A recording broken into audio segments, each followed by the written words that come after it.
tol kan terutama Iya, itu tol, kan jalan gitu. tol. Itu oke gitu Iya. kan ya. Tapi sebenarnya pembangunan jalan tol atau infrastruktur yang sedang dilakukan itu tidak mengurangi secara signifikan logistik cost kita itu. Kalau misalnya memang pembangunan infrastruktur terutama jalan, pelabuhan dan seterusnya itu ya kan, itu berdampak secara optimal terhadap perekonomian, maka itu harus dicerminkan dari pengurangan atau penurunan daripada ongkos logistik kita gitu. Jadi menurut saya itu ya dalam konteks yang lebih luas lagi itu kelihatannya nih Pak Presiden itu hanya melihat fisik gitu loh. Oke, bukan Jadi fundamental ekonomi. ya pembangunan itu diterjemahkan gitu ya, atau dilihat dalam perspektif pembangunan fisik gitu.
Oke,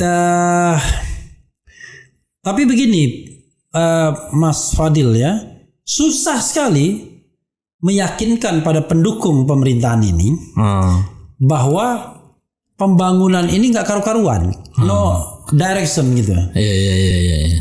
Kalau misalnya ekonom sesenior Mas Fadil saja mengatakan demikian kan, masa mereka nggak berjaya kan?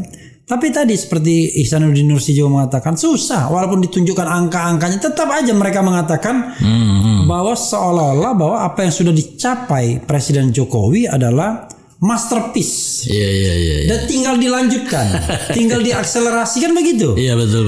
Saya sampai bingung masterpiece-nya yang mana ya? Iya. Oh, memindahkan IKN, problem. Membangun jalan, jembatan, ya oke lah ada fisiknya, tapi kan akselerasi ekonominya gimana? Nah itu satu juga ya. Iya. Tentang pembangunan infrastruktur yang sekarang ini kan menjadi kayak masterpiece itu kan. Iya. Tol kan terutama itu tol, kan. jalan gitu. tol. Itu oke gitu kan ya. Tapi sebenarnya pembangunan jalan tol atau infrastruktur yang sedang dilakukan itu tidak mengurangi secara signifikan logistik cost kita itu, sehingga barang dan jasa tetap saja mahal gitu ya. Betul. Bahkan meningkat. Ya karena apa? Karena yang dibangun itu tadi jalan tol yang tidak seharus atau tidak semestinya itu menghubungkan antara daerah produsen dengan konsumen gitu loh. Atau misalnya kalau misalnya kita orientasi ekspor itu antara daerah produsen ya kan, kemudian pelabuhannya gitu kan, seperti itu gitu. Nah jadi kalau misalnya memang pembangunan infrastruktur terutama jalan, pelabuhan dan seterusnya itu ya kan, itu berdampak secara optimal terhadap perekonomian, maka itu harus dicerminkan dari pengurangan atau penurunan daripada ongkos logistik kita gitu. Nah sekarang ini kan tidak terjadi itu. Kita masih sekitar 26% ongkos logistik kita itu. Nah jadi saya kira itu contoh kedua ya. Karena jalan tol itu cuma dinikmati oleh para pelancong. Ya itu ya kan, dan itu kan ya katakanlah bukan dalam konteks membangun atau mengurangi ongkos logistik itu gitu kan, belum tentu lah seperti itu kan. seperti itu. Jadi itu yang contoh yang kedua itu. Oke, belum lagi pelabuhan-pelabuhan yang tadi ya utilisasinya kurang bahkan mangkrak. Betul. Ya. Ada pelabuhan Kuala Tanjung, ada pelabuhan Kertajati. Nah, ya kan kayak Kertajati ya, semacam itu. Jadi menurut saya itu ya dalam konteks yang lebih luas lagi itu kelihatannya nih Pak Presiden itu hanya melihat fisik gitu loh. Oke, bukan jadi fundamental ekonominya. Pembangunan itu diterjemahkan gitu ya, atau dilihat dalam perspektif pembangunan fisik gitu. Itu yang saya kira itu sangat bagi meresahkan lah secara pribadi lah gitu kan. Itu. Ya kalau kita lihat misalnya kereta cepat misalnya kan, Jakarta Bandung ini, bukan Jakarta Bandung itu. Jakarta bukan Halim Padalarang. Ya tapi aja Halim Jakarta juga lah. Oke lah ya. Tapi kalau bilang Bandung masih cuma sampai Padalarang itu belum Bandung. Bandung kan. Saya kemarin ada teman saya ke Bandung naik kereta. Saya bilang naik kereta mana? Kereta cepat. Enggak lah katanya. Tetap aja dia naik kereta Parahyangan yang sampai Bandung betul ya kan. Nah, itu kan beban ekonominya konon berapa? 30 miliar per bulan harus bayar sama China. Betul ya, pokoknya menurut penilaian Faisal Basri itu sampai kiamat pun nggak bakal untung.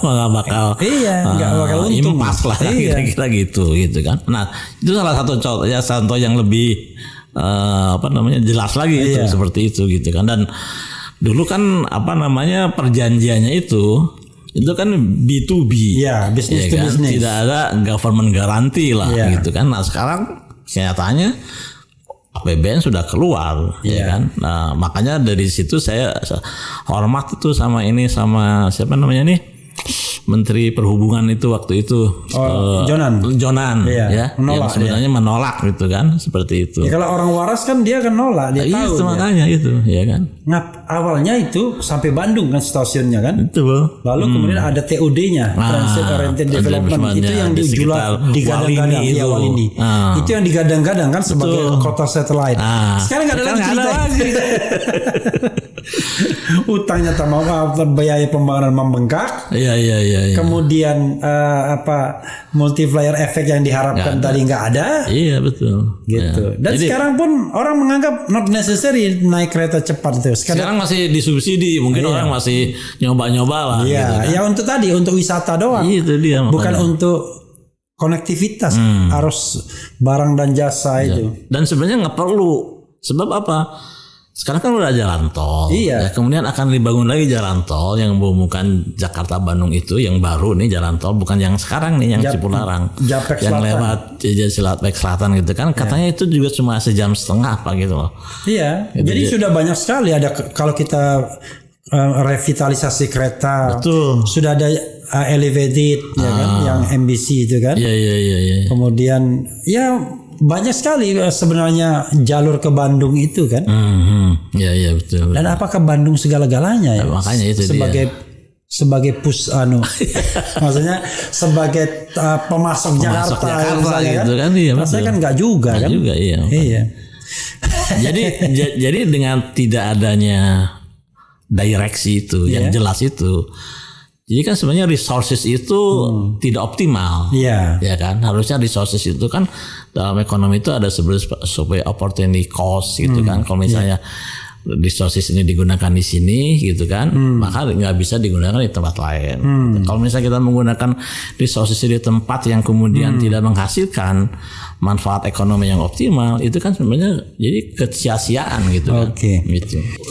Menurut saya sekarang udah banyak dibahas juga. Kalau saya ada tadi saya baca artikel di majalah internasional yang mengatakan bahwa in question hilirisasi di kita ini dalam jangka menengah panjang itu, karena kan cadangan kita juga kan terbatas gitu kan.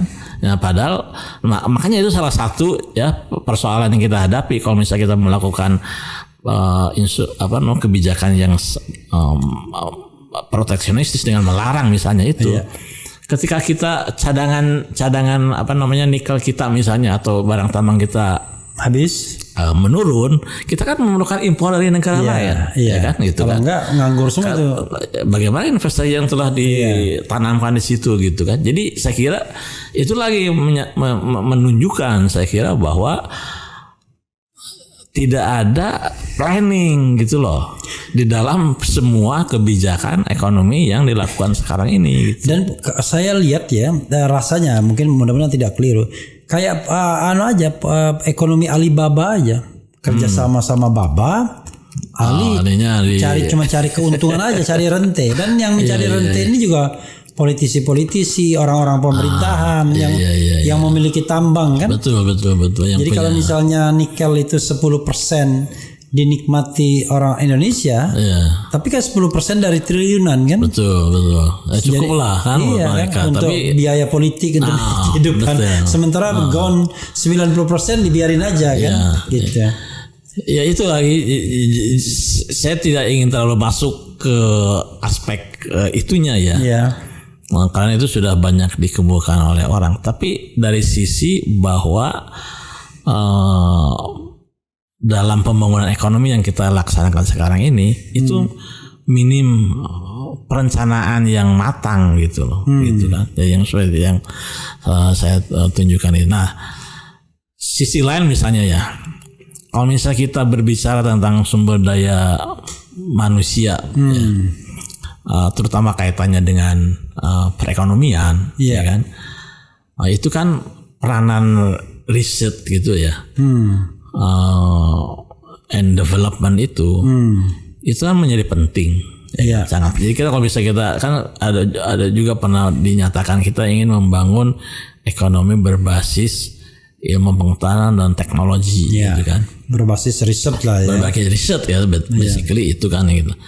Tapi apa yang dilakukan oleh pemerintah misalnya terhadap lembaga-lembaga riset kita sekarang ini, ya kan, dengan pembentukan BRIN itu terjadi politisasi malah. Terjadi politisasi dan menurut saya memporak-porandakan gitu sistem riset ya, kelembagaan riset yang telah dibangun sejak zaman Orde Lama, zaman atau nggak mungkin kalau udah lama pengkategorian gitu kurang inilah. Sejak zaman Bung Karno gitu, ya kan, sampai dengan zaman era Pak Habibie lah seperti itu gitu. Bayangkan saja misalnya ya, dimanapun di dunia sekarang ini kelembagaan riset itu harusnya decentralized gitu, ya kan? Karena kan harus dalam pengertian daerah bisa lokal spesifik gitu kan. Jadi riset berdasarkan kebutuhan lokalnya gitu. Kemudian juga kan masing-masing lembaga riset itu punya ini sendiri scope ya, ruang lingkupnya gitu kan. Yang berbeda gitu kan. Nah, jadi memang termasuk di Cina ya, kelembagaan riset itu terdesentralisasi gitu. Ya. Nah, apa yang dilakukan oleh BRIN ini, bayangin saja itu dia menghapuskan lembaga-lembaga riset yang ada di kita ya, LIPI, kemudian BPPT, lalu digabungkan desentralisasi gitu kan. Tidak hanya itu, riset yang ada di kementerian ya dan departemen itu pun yang sebenarnya itu memiliki ruang lingkup yang khusus ya, karena melayani kepentingan daripada kementerian tersebut, itu dipindahkan gitu ke BRIN itu. Jadi menurut saya itu benar-benar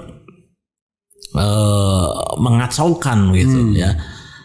Jadi bagaimana kita bisa berbicara tentang pengembangan sumber daya manusia ya, kalau misalnya dalam konteks misalnya hubungannya dengan ekonomi ya, di mana riset menjadi penting. Kalau misalnya kelembagaan riset sendiri diacak-acak begitu loh, gitu. Jadi instead of mengembangkan, itu bukan mengembangkan namanya kan, seperti itu.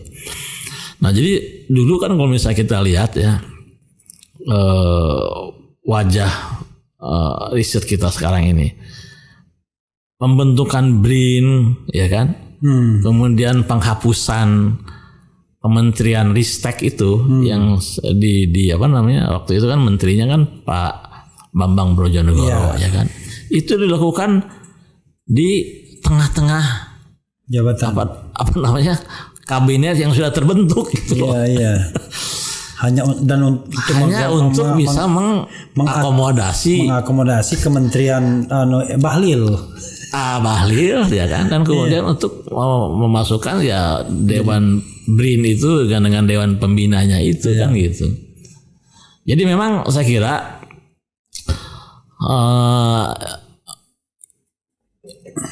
kita ini semakin jauh lah kalau menurut saya dari arah yang sebenarnya